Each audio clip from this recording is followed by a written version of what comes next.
வணக்கம் கேமர்ஸ் அப்புறம் PC filters. இந்த வீடியோ வந்து பாட்டில் நெக் பற்றி பேச போகிறேன். இந்த பாட்டில் நெக் வந்து கேமர்ஸ்க்கோ அப்புறம் பிசி பில்டர்ஸ்க்கு வந்து ஒரு நைட் மேரு. ஸோ உங்கள் பிசியில் எந்த ஆர்டர் வந்து பாட்டில் நெக் பண்ணுது, அப்புறம் எப்படி அப்கிரேட் பண்ணலாம், எப்படி ஃபிக்ஸ் பண்ணலாம் சொல்ல போகிறேன். ஸோ பாட்டில் நெக் இந்த வார்த்தையை வந்து நிறைய இடத்துல கேள்விப்பட்டிருப்பீங்க. முக்கியமாக வந்து கேமர்ஸ்கிட்டே வந்து அப்புறம் பிசி என்தூசியாஸ்கிட்டே தான். நீங்கள் கேமிங்கில் ஒரு பிசி பில்ட் பண்ண போகிறீங்கன்னா வந்து பாட்டில் நெக் வந்து அதிகமாக கன்சிடர் பண்ணணும். ஸோ அது ஏன் அதை பற்றி இந்த வீடியோவில் பார்க்கலாம்.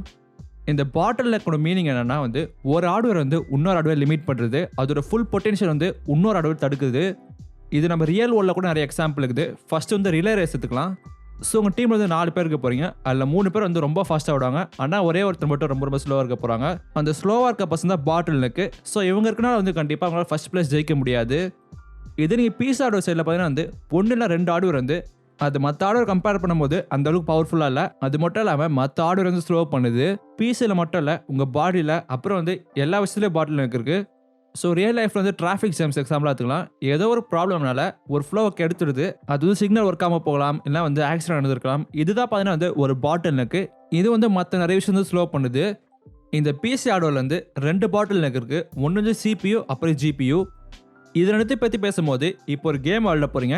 எப்படி சிபியும் அப்புறம் ஜிபி வந்து சேர்ந்து கேம் ஒர்க் பண்ண போது பார்க்கலாம். நீங்கள் கேம்ஸ் பார்த்தீங்கன்னா வந்து எல்லாருக்கும் கிராஃபிக்ஸ் கார்டு எடுத்துன்னு நினச்சிட்டு இருப்பீங்க, ஆனால் அப்படி கிடையாது. இது வந்து சிபியுக்கும் வேலை இருக்குது, நெக்ஸ்ட் மெமரிக்கும் வேலை இருக்குது. இப்போ ஒரு கேம் விளையாட போகிறீங்க. சிபி என்னென்ன விஷயம் பண்ண போது, அப்புறம் ஜிபி என்னென்ன விஷயம் பண்ண போது பார்க்கலாம். நீங்கள் ஒரு கேம் விளையாட போகிறீங்க, அதுக்குன்னு ஒரு லாஜிக் இருக்கும், அது ஒரு கேம் பிளே, இந்த மாதிரி என்பிசிஏ இருக்க போது. ஸோ நீங்கள் ஜிடிஎஃப்ல வந்து ஓப்பன் வேர்ல்ட் நடந்து போயிட்டு இருக்கீங்க. ஸோ எதில் வந்து ஒரு என்பிசி இருக்குது. இந்த என்பிசி பண்ண வேண்டிய விஷயம்லாம் வந்து சிபி தான் இன்ஸ்ட்ரக்ட் பண்ணுது. அனிமேஷனு இது போல் நிறைய விஷயத்தை வந்து இதான் மேனேஜ் பண்ணுது. அது மட்டும் இல்லாமல் இதுதான் வந்து ஜிபிக்கு வேலை கொடுக்க போகுது. உங்கள் கிராஃபிக்ஸ் கார்டில் இருக்க ஜிபி ப்ராசர் வந்து எதில் ஒர்க் பண்ணணும் தெரியாது. ஸோ சிபி தான் இன்ஸ்ட்ரக்ட் பண்ணாத. சப்போஸ் ஒரு கேம்குள்ளே இருக்க இந்த பாக்ஸ் ரெண்டர் பண்ண சொல்லும். ஸோ சிபியில் வந்து உங்களுக்கு டேட்டா வந்து அதில் போகுது. ஸோ சிபியும் முக்கியம், அப்புறம் ஜிபியும் முக்கியம். கேமிங் பொறுத்த வரைக்கும் ரெண்டுமே வந்து ரொம்ப ரொம்ப தேவை. ஏன்னா சேர்ந்து தான் ஒரு கேம் ஒர்க் பண்ண வைக்குது. இந்த பாட்டில் நெக்னால ப்ரைஸ் பர் பர்ஃபார்மன்ஸ் ஒரே போது. சப்போஸ் நீங்கள் எந்தெந்த ஆர்டர் வாங்கணும் தெரியாமல் வந்து வாங்கினீங்கன்னா வந்து அது பெரிய பிரச்சனையாக இருக்க போது. நீ ஒரு செம்ம எக்ஸ்பென்சிவான சிபி வாங்க போகிறீங்க, அதே டைம் வந்து ஒரு லோ அண்ட் கிராஃபிக்ஸ் கார்டு வாங்க போகிறீங்க. ஸோ இந்த கேஸில் இந்த லோ அண்ட் கிராஃபிக்ஸ் கார்டு தான் வந்து பாட்டில் நெக்கு. யோசிச்சு பாருங்க, நீங்கள் i9 இல்லை Ryzen 9 போடுறீங்க, அது கூட வந்து ஒரு GT 1030 வந்து பேர் பண்ண போறீங்க. ஸோ இந்த ப்ராசஸ்லேயே அப்புறம் ஜிபியில் செலவு பண்ண ப்ரைஸ் வந்து கிட்டத்தட்ட ஒரு $800 to $900 இருக்கும். அப்புறம் நீங்கள் வேலையை பார்த்தீங்கன்னா வந்து FPS வந்து எவ்வளோ மோசமாக இருக்கும். ஸோ இந்த இடத்துல வந்து ஜிபி தான் பாட்டில் நெக் பண்ணுது. உங்கள் சிபி வந்து ரொம்ப பவர்ஃபுல்லாக இருக்குது, அதே டைமில் உங்கள் ஜிபி வந்து 100% ஒர்க் ஆகிட்டு இருக்கு. ஸோ முன்னாடி சொன்ன பார்த்தீங்கன்னா டேட்டா ட்ரான்ஸ்ஃபர் இப்போ வந்து சிபி ஃபாஸ்ட்டாக இருக்கனால சீக்கிரம் வந்து டேட்டா புஷ் பண்ண போகுது. ஆனால் பாவம் நம்ம ஜிபி வந்து ரொம்ப ஸ்லோவாக இருக்குது. ஸோ ஒரு வேலை பண்ணிட்டு இருக்கும் போது இன்னொரு வேலை புஷ் ஆகிற மாதிரி தான். அதனால தான் வந்து எப்போவுமே 100% இருக்குது. நெக்ஸ்ட் அப்படியே ஆப்போசிட்டில் வந்து சிபி பாட்டில் இருக்குது. நீங்கள் ஒரு ஏத்தலான் வந்து RTX 3090 பேர் பண்ண போகிறீங்க. அந்த காம்பினேஷன் பார்த்துக்கோங்க. ஏத்தலான் வரும் 2 கோர் ப்ராசரு. இதே 3090 கிட்டத்தட்ட 10,000 கூட கோர்ஸ் இருக்குது. இது பேர் பண்ண வந்து இந்த ஜிப் வந்து ரொம்ப பவர்ஃபுல்லாக இருக்கனால எல்லா கேம்ஸ் வந்து ஈஸியாக ரன் பண்ண போது கம்மியான யூட்டிலைசேஷன்லேயே. ஸோ செம்ம ஜிப் வச்சுருக்கீங்க, அப்போ FPS வந்து பயங்கரமாக போகுது இந்த பிசியில் நினச்சிருப்பீங்க. ஆனால் அப்படி கிடையாது. நீங்கள் அந்த பிசியில் வந்து ஒரு நார்மல் ப்ராசர் வந்து இன்ஸ்டால் பண்ணியிருந்தீங்கன்னா, அதுக்கேற்ற ப்ராசர் இன்ஸ்டால் பண்ணனா உங்கள் ப்ராசர் வந்து இடத்துல பாட்டில் நெக்கு. ஏன்னா அந்தளவுக்கு ரொம்ப ஸ்லோவாக இருக்குது.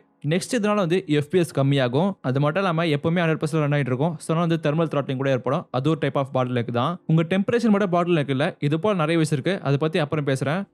இந்த பாட்டில் நெக் வந்து கேமுக்கு ஏற்ற மாதிரி மாறப்போகுது. ஸோ அப்ளிகேஷனுக்கு ஏற்ற மாதிரி சில கேம்ஸ் சிபி அதிகமாக யூஸ் பண்ணோம், சில கேம்ஸ் வந்து ஜிபி அதிகமாக யூஸ் பண்ணோம். இது எக்ஸாம்பிள் சொன்னால் வந்து ஆனோ மாதிரி கேம்ஸ் வந்து சிபி அதிகமாக யூஸ் பண்ண போது. ஏன்னா இது போல் ஸ்ட்ராட்டஜி கேமில் வந்து நிறைய விஷயம் இருக்குது, நிறையத்தை வந்து அதை கேல்குலேட் பண்ணோம். அது மட்டும் இல்லாமல் டோட்டல் வார்ஹேமர்லாம் வந்து இந்த மாதிரி நிறைய ட்ரூப்ஸ் இருக்க போகிறாங்க, அது வந்து இதை கேல்குலேட் பண்ணோம் அங்கே மூவ்மெண்ட்லாம். ஸோ ஜிபி வந்து அந்த கிராஃபிக்ஸ் வந்து ரொம்ப சூப்பராக இருக்குது. ஸோ நார்மல் ஜிபி இருந்தாலும் போதும், ரொம்ப சூப்பராக ரெண்டர் பண்ண போகுது. இதை நீங்கள் ஆடியோ 2 எடுத்துக்க போகிறீங்க. ஆடியோ 2 வந்து ஒரு ரொம்ப சூப்பரான கேமு, அதோட கிராஃபிக்ஸ் வந்து ரொம்ப சூப்பராக இருக்கும். ஸோ இந்த டைமில் வந்து அதிகமாக இதை ஜிபி யூஸ் பண்ண போகுது. ஆனால் இது போல் கேம்ஸ் வந்து மோஸ்ட்டாக பேலன்ஸ்டாக தான் இருக்கும். சிபிக்கும் நல்ல ஒர்க் லோட் கொடுக்கும், ஏன்னா வந்து அவ்வளோ ரியலிஸ்டிக்காக இருக்க கேமு. இப்போ சில எக்ஸாம்பிள்ஸ் பார்க்கலாம். நீங்கள் ட்ரிபிள் கேம் விளையாட போகிறீங்க, அது என்னவா இருக்கட்டும், மோஸ்ட்டாக ஷேடோ ஆஃப் டூம் ரைடர் இருக்கட்டும். ஷேடோ ஆஃப் டூம் ரைடர் வந்து ஜிபி சூப்பராக இருந்தால் போதும், அதுக்குன்னு ஒரு பழைய ப்ராசஸ் ரன் பண்ணக்கூடாது. அதுலேயே பாட்டில் நெக் இருக்குது. இந்த பாட்டில் நெக் வந்து நீங்கள் அது கேமில் வச்சுக்க செட்டிங்ஸ்னால கூட எஃபெக்ட் ஆகலாம், முக்கியமாக ரெசல்யூஷனால. அது எக்ஸாம்பிள் சொல்கிறப்ப சப்போஸ் 3090 எடுத்துப்போம். 3090 வந்து நம்ம 3 ரெசல்யூஷன் வந்து கேம் ஆட போகிறோம். 1080p, அப்புறம் 1440p, கடைசியாக வந்து 4K. இந்த வீடியோ பாருங்களேன், ஏன் 1080pல வந்து அதிகமாக சிபி யூசேஜ் பண்ணுது, இதை நீங்கள் 4K கம்பேர் பண்ணும்போது கம்மியாக இருக்குன்னு யோசிச்சிருப்பீங்க.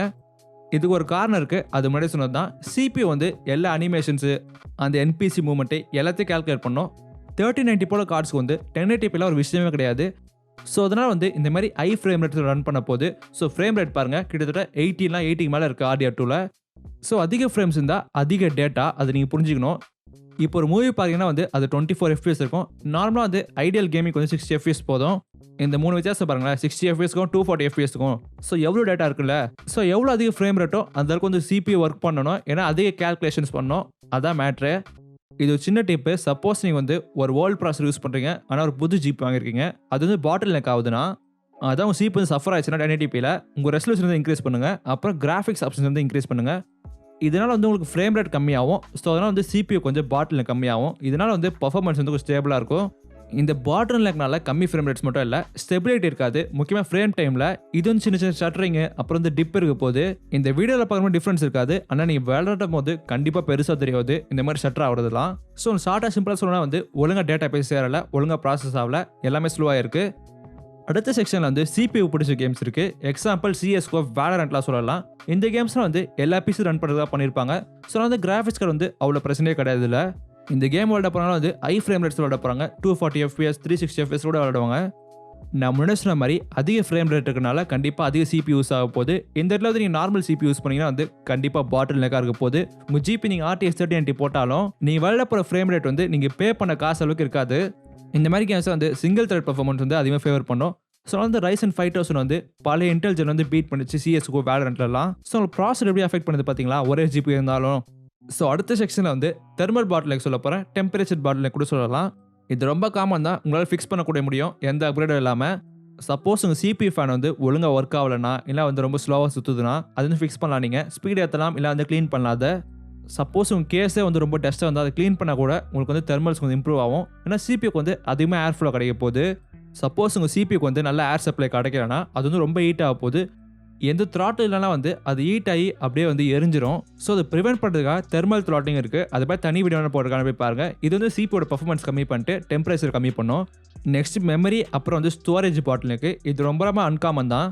சப்போஸ் 3090யோட 1 GB ரேம் பேர் பண்ண போகிறீங்க, ஆக்சுவலாக பேர் பண்ணிக்கோங்க. ஸோ ரேமோட ரோல் என்னன்னா வந்து ஒரு கேம் டேட்டாவை டெம்பரரியாக ஸ்டோர் பண்ணி வச்சுக்கும்.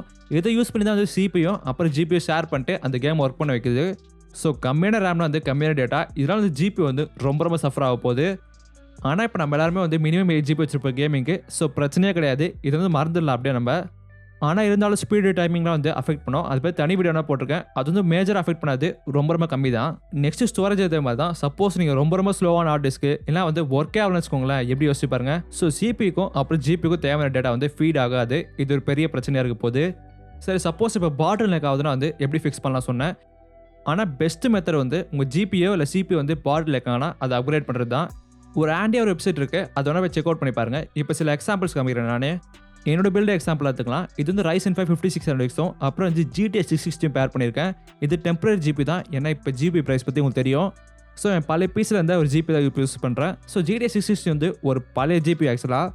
ஆனால் 5600X வந்து ஒரு புது ப்ராசரு, அது மட்டும் இல்லாமல் ரொம்ப ரொம்ப ஃபாஸ்ட்டு. ஸோ என்னோட கேஸ் பொறுத்த வரைக்கும் ஜிபி தான் பாட்டில் நெக்கு. 1080p கூட பாட்டில் நெக்கு. ஸோ இப்போ என்னால் விளாட முடியும் வந்து 720p மட்டும்தான் விளாட முடியும், ஏன்னா ஜிபி பவர்ஃபுல் இல்லை. ஸோ CPU வந்து ஓரளவுக்கு நல்லா இருக்குது, அதனால் பிரச்சனையே கிடையாது. 720p விளாட்னா அதிக ஃப்ரேம் ரேட்ஸும் வராது. சப்போஸ் நீங்கள் AP யூஸ் பண்ணுறீங்க, அதில் இருக்க வேகா கிராஃபிக்ஸோ இல்லை இன்டெல் கிராஃபிக்ஸோ வந்து ஒரு பாட்டில் நெக் தான். இதை நீங்கள் வேகா ஐடியோட ஒரு 1050 இல்லை வந்து அதுக்கு மேலே ஜிபி போட்டால் வந்து கண்டிப்பாக ரொம்ப சூப்பராக ரன் பண்ண போகுது. ஏன் RTX 3090 கூட அதிக ரெசல்யூஷன் வந்து பாட்டில் நெக் ஆகுது, கம்மியாக தான் இருக்க போகுது. ஸோ இந்த மாதிரி வெப்சைட் வந்து சஜஸ்ட் கூட பண்ணுறாங்க இந்த மாதிரி வாங்குங்கன்னு. நெக்ஸ்ட் ஒரு PC வாங்க போகிறீங்கன்னா வந்து ஓவர் ஸ்பெண்ட் பண்ணாதீங்க சில விஷயத்தில். CPU வந்து கேமிங்கோட ஃபோக்கஸ் பண்ண போகிறீங்கன்னா வந்து i5 11 Gen இல்லை Ryzen 5000 வாங்கலாம், நீங்கள் பிரச்சனையே கிடையாது. முக்கியமாக புது APUs கூட வரப்போகுது 5600G, அது 20K தான். ஸோ ஜிபி பொறுத்த வரைக்கும் நீங்கள் வந்து INல போகிறீங்கன்னா வந்து 3070 அந்த மாதிரி ஜிபிஸ்லாம் இருக்குது. ஸோ மிட்டனில் வந்து 1650 வந்து ரொம்ப சூப்பராக போகுது. சப்போஸ் நீங்கள் ஸ்ட்ரீமிங்லாம் பண்ண போகிறீங்கன்னா வந்து கண்டிப்பாக அதிக கோர் கவுண்ட் தேவைப்படும், அது நீங்கள் கன்சிடர் பண்ணணும். அந்த டைம் வந்து Ryzen 7 இல்லை அதுக்கு மேலே கூட போகலாம். நீங்கள் சொன்னவங்களுக்கு டவுட்டாக இருந்தால் வந்து இது போல் நிறைய கைட்ஸ் போட்டிருக்கேன். இந்த மாதிரி எப்படி ஜிபி சூஸ் பண்ணணும், அப்புறம் CPU சூஸ் பண்ணலாம் போட்டிருக்கேன். நல்லா போய் செக் அவுட் பண்ணி பாருங்கள், கண்டிப்பாக ஹெல்ப் பண்ண உங்களுக்கு ஒரு ஐடியா கிடைக்கும். இந்த வீடியோ வந்து முடிச்சுக்கிறேன். இதே மாதிரி கேமிங் கண்டென்ட் சேனல் நிறையா இருக்குது. ஏதாச்சும் புது கேம்ஸ் வந்துச்சுன்னா அதை பற்றி நியூஸ் வரும், இல்லை ஏதாச்சும் ஈவெண்ட் வந்துச்சுன்னா அதை பற்றி நியூஸ் வரும். இந்த கேமிங் இண்டஸ்ட்ரியோட அப்டேட் வந்து பார்த்தீங்கன்னா ஒன்று தெரிஞ்சுக்கலாம் அந்த சேனலில். அது மட்டும் இல்லாமல் PC ஹார்ட்வேர் கண்டென்ட் இருக்குது, GPU கைடு, PSU கைடு, இந்த மாதிரி நிறையா இருக்குது, செக் அவுட் பண்ணி பாருங்கள். அது மட்டும் இல்லாமல் கான்சோல் கண்டென்ட் இருக்குது, செக் அவுட் பண்ணி பாருங்கள். பாய்.